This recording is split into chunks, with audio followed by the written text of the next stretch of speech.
Bismillahirrahmanirrahim. Assalamualaikum warahmatullahi wabarakatuh. Alhamdulillah. Alhamdulillahilladzi anzala ala abdihil kitaba wa lam yaj'al lahu iwaja. Nahmaduhu wa nasta'inuhu wa nastaghfiruh.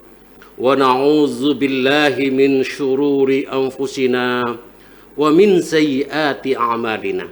Man yahdihillahu fala mudhillalah wa man yudlil fala hadiyalah. Asyhadu an la ilaha illallah wa asyhadu anna Muhammadan abduhu wa rasuluh. Allahumma salli wa sallim wa barik ala nabina Muhammad wa ala ali Muhammad.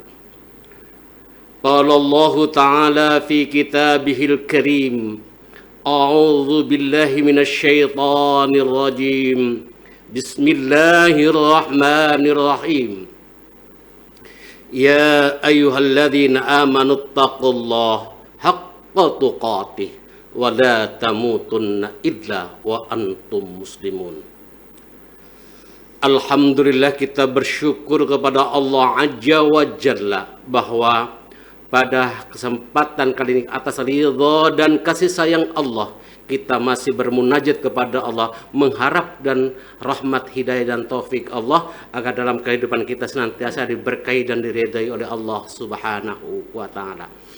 Yang kedua, kita sebagai umat Rasulullah tentunya harus berterima kasih dengan selalu mengucapkan salawat kepada Rasulullah Sallallahu Alaihi Wasallam. Harapan kita semoga besok ketika kita dikembalikan oleh Allah di yaumil kiamah, kita bisa mendapatkan syafaat dari Rasulullah Sallallahu Alaihi Wasallam.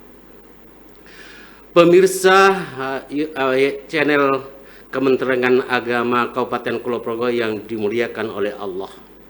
Pada kesempatan kali ini kami ingin menyampaikan sebuah judul materi pada pagi ini, yaitu keuntungan yang hakiki. Kaitan dengan keuntungan hakiki, kita bisa melihat fenomena yang terjadi sama sekarang ini adalah begitu indahnya hidup ini, manakala kita melihat dari dua sisi bahwa Allah menciptakan manusia ini yang pertama sebagai khalifatun fil ard, dan yang kedua adalah manusia bagaimana mengembangkan potensi yang ada dalam dirinya untuk kemaslahatan hidup di dunia dan bisa kebahagiaan akhirat nanti adanya. Pada kesempatan ini Allah Subhanahu wa Ta'ala berfirman dalam surah Asy-Syams ayat 8. A'udzu billahi minasy syaithanir rajim. Bismillahirrahmanirrahim. Fa'alhamaha fujuraha wa taqwaha. Kami ilhamkan dalam diri manusia itu dua potensi, yaitu potensi fujur dan potensi takwa. Ketika manusia diberikan oleh Allah dua potensi tersebut, mari kita sama-sama gunakan dengan semaksimal mungkin untuk mengaplikasikan diri kita dalam dunia ini, sehingga kehadiran kita memberikan sebuah kedamaian dimanapun kita berada. Tentunya itu juga akan memberikan sebuah manfaat bagi kita diri sendiri, dan insya Allah akan kita petik di yaumil kiamah. Ketika dua potensi tersebut kita mampu gunakan dengan sebaik-baiknya, ketika itu manusia insya Allah akan memberikan sebuah dirinya berinteraksi dalam kehidupan bermasyarakat. Tentunya ada dua hal yang perlu kami sampaikan tadi. Yang pertama yaitu fujur dan takwa. Apa itu fujur? Fujur itu hal-hal yang maksiat, hal-hal yang mungkar, hal-hal yang keburukan.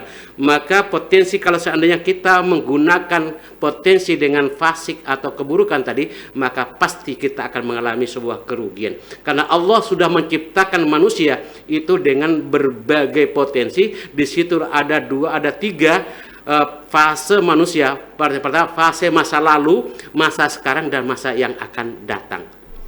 Nah, fase yang sekarang adalah fase manusia bagaimana mengimplementasikan dirinya untuk menjadi manusia yang beruntung atau manusia yang rugi. Maka ketika manusia diberikan potensi 3 tadi, jika dia memaksimalkan potensi itu, insya Allah dia akan menjadi manusia yang beruntung.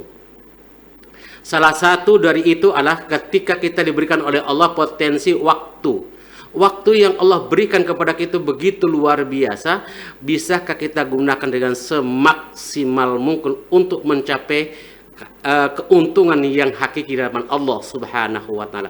Allah ciptakan waktu kita begitu pentingnya sehingga Allah mencantumkan dalam surah Al-Asr, Allah Subhanahu wa taala berfirman, A'udzu billahi minasyaitonir rajim. Bismillahirrahmanirrahim. Wal 'asr. Innal insana lafi khusr illal ladzina amanu wa amilus solihati wa tawasaw bil haqq wa tawasaw bis sabr. Ketika potensi yang Allah berikan kepada manusia dengan waktu tadi, waktu itu dengan digunakan sebaik-baiknya, insya Allah dia tidak akan pernah rugi. Maka mari kita gunakan, Allah berikan kepada kita waktu itu, kita gunakan dengan sebaik-baiknya, kita manfaatkan sebaik mungkin agar kita tidak termasuk orang yang rugi. Maka ketika kita sudah mampu mengimplementasikan waktu dengan sebaik-baiknya, maka kita akan diberikan oleh Allah hadiah keuntungan yang luar biasa. Keuntungan yang lebih besar dalam hidup pandangan mata manusia adalah bersifat materi. Tapi kadang-kadang kita tidak berpikir bahwa Allah berikan keuntungan pada kita yang bersifat non-materi. Apakah itu? Yang pertama, waktu itu kita gunakan dengan sebaik-baiknya apa tidak? Ketika Allah sudah memanggil kita, apakah kita langsung respon, apa kita menunda-nunda? Ketika kita menunda-nunda berarti alamat kita akan mengalami sebuah kerugian. Tapi ketika waktu yang Allah berikan kepada kita, kita maksimal mungkin kita gunakan, insya Allah kita akan mendapat keuntungan luar biasa. Salah satunya adalah waktu kita gunakan untuk mendedikasikan diri kita bermanfaat pada orang lain, insya Allah waktu itu akan bermanfaat di hadapan Allah Subhanahu wa taala. Namun kita sia-siakan waktu, maka kita akan tergilas oleh zaman dan kehidupan yang kita lalui pada saat itu. Oleh karena itu, jemaah channel YouTube Kementerian Agama Kabupaten Kulonprogo yang dimuliakan oleh Allah, kaitannya dengan waktu ini, maka orang yang memiliki hakikat atau tujuan yang lebih akan diraih, maka dia gunakan dengan sebaik-baiknya. Namun ketika dia tidak menggunakan dengan sebaik-baiknya, maka dia akan tergilas dan terhempas oleh namanya waktu dan kesempatan.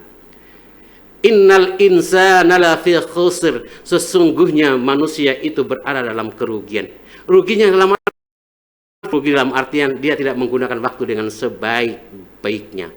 Jika dia sudah menggunakan waktu dengan sebaik-baiknya, dia akan termasuk manusia yang beruntung di hadapan Allah Subhanahu wa taala. Pemirsa channel YouTube Kementerian Agama yang dimuliakan dan dirahmati oleh Allah, kaitannya dengan ini, maka hanya orang-orang yang memanfaatkan waktu itu dengan sebaik-baiknya akan diuntungkan oleh Allah Subhanahu wa taala. Salah satunya illal ladzina amanu wa amilus solihati wa tawasaw bil haqq wa tawasaw bis sabr. Siapakah mereka yang beruntung itu? Orang yang beriman kepada Allah. Yang kedua, orang yang senantiasa beramal soleh. Dan yang ketiga, orang yang senantiasa menasihati atau memberikan peringatan di dalam hal kebenaran dan kesabaran. Kaitannya dengan ini, Masya Allah, begitu pentingnya waktu ini. Sampai-sampai ada ulama mengatakan bahwa ketika Allah tidak turunkan ayat ini, insya Allah manusia sudah mampu untuk bisa melaksanakan dengan sebaik-baiknya. Karena Allah sudah mencantumkan dalam diri kita akal untuk berpikir mana yang baik dan mana yang buruk. Jika manusia memanfaatkan waktu dengan sebaik-baiknya, maka dia akan termasuk orang yang beruntung. Bagaimana orang yang beruntung itu? Orang yang beriman itu senantiasa ketika dipanggil oleh Allah, segera untuk melaksanakannya, tidak menunda-nunda waktu. Misalnya ketika Allah mengundang kita, ada 3 bentuk undangan. Yang pertama, yaitu undangan azan. Sudahkah ketika mendengar, telinga kita mendengar azan, panggilan azan, sudahkah kita langsung merespon atau kita menunda-nunda? Jika kita sudah merespon dengan baik, maka kita termasuk orang yang beruntung di hadapan Allah, memanfaatkan waktu dengan sebaik-baiknya. Itu undangan yang pertama. Kemudian undangan yang kedua yang Allah berikan kepada kita, yaitu ketika melaksanakan ibadah haji. Kalau seandainya kita mampu, maka kita menunaikan ibadah haji, maka kita termasuk orang yang memanfaatkan waktu, tenaga, dan materi kita untuk melaksanakan ibadah haji di tanah suci Makkahul Mukarramah dan Madinatul Munawwarah, sehingga kita akan mendapatkan apa yang diberikan oleh Allah, orang yang senantiasa beruntung di hadapan Allah Subhanahu wa taala. Yang kedua adalah orang yang senantiasa saling mengingatkan ketika kita salah. Namun kadang-kadang kita itu memiliki sifat ego yang luar biasa. Kita berdoa kepada Allah, Allahumma arinal haqqa haqqa warzuqna istiba'ah wa arinal batila batila warzuqna ijtinaba. Ya Allah, tampakkanlah yang benar itu benar dan yang salah itu salah. Kita bermunajat kepada Allah yang begitu maksimal, meminta Allah berikan kepada kita petunjuk yang hak. Namun ketika kita melakukan kesalahan, lantas ditegur oleh teman kita, saudara kita, kakak kita, keluarga kita, namun kadang-kadang kita tidak siap menerima nasihat atau kritikan dari orang lain. Justru kita menyalahkan orang yang mengingatkan kita. Ketika kita sudah mampu mengingatkan, berarti kita secara langsung menolak doa kita sendiri saat kita bermunajat kepada Allah. Oleh karena itu, sebagai orang yang beriman kepada Allah, ketika kritikan walaupun sepedas apapun, ketika kita dialamatkan pada kita, maka kita juga harus siap menerima kritikan tersebut. Insya Allah kita tetap istiqomah dalam melaksanakan apa yang diperintahkan oleh Allah Subhanahu wa taala. Jamaah pendengar channel YouTube Kementerian Agama yang kami banggakan, kami sayangi. Kemudian yang ketiga adalah bagaimana kita mampu memanfaatkan waktu itu agar beruntung. Kita harus sabar di dalam menghadapi masalah dalam hidup. Nampaknya sabar itu dalam ucapan, kadang-kadang dalam perbuatan kita siap tidak siap menerima apa yang Allah berikan kepada kita. Bahkan kita banyak ucapan yang pinter, tapi dalam perbuatan itu kadang-kadang belakang. Dan ini orang Jawa sering mengatakan bahwa bisa ngomong tapi tidak bisa jalankan. Orang yang bisa menasihati tapi kadang-kadang dalam aplikasinya tidak bisa menjalankan dalam kehidupan kita sehari-hari. Dan itu tantangan yang luar biasa bagi seorang penceramah, sebagai seorang dai. Dalam Al-Qur'an surah As-Saff, ya ayyuhalladzina amanu lima taquluna ma la taf'alun kabura maqtan 'indallahi an taqulu ma la taf'alun. Amat besar kebencian Allah orang yang pandai berkata, orang yang pintar berceramah, tapi apa yang dibicarakan, apa yang dibicarakan itu hanya sebatas teori, tapi prakteknya masih jauh dari apa yang diucapkan. Dan itu Allah akan minta tanggung jawab manusia ketika dia telah berbuat. Maka demikian, maka kita sebagai orang yang beriman kepada Allah, paling tidak akan ada kesamaan apa yang kita ucapkan, apa yang kita jalankan, kita bisa mampu memadukan keduanya. Insya Allah manusia akan beruntung di hadapan Allah Subhanahu wa taala. Pemirsa channel YouTube Kementerian Agama yang kami hormati dan kami banggakan, itu saja yang bisa kami sampaikan pada kesempatan kali ini. Jika apa yang kami sampaikan benar, maka benar itu datang dari Allah Subhanahu wa taala. Dan andaikan apa yang kami sampaikan masih jauh dari harapan pemirsa, maka kami sebagai manusia, al-insan makhallul khata' wa nisyan, memohon maaf yang sebesar-besarnya. Billahi taufiq wal hidayah wa ridha wal inayah. Wassalamu alaikum warahmatullahi wabarakatuh.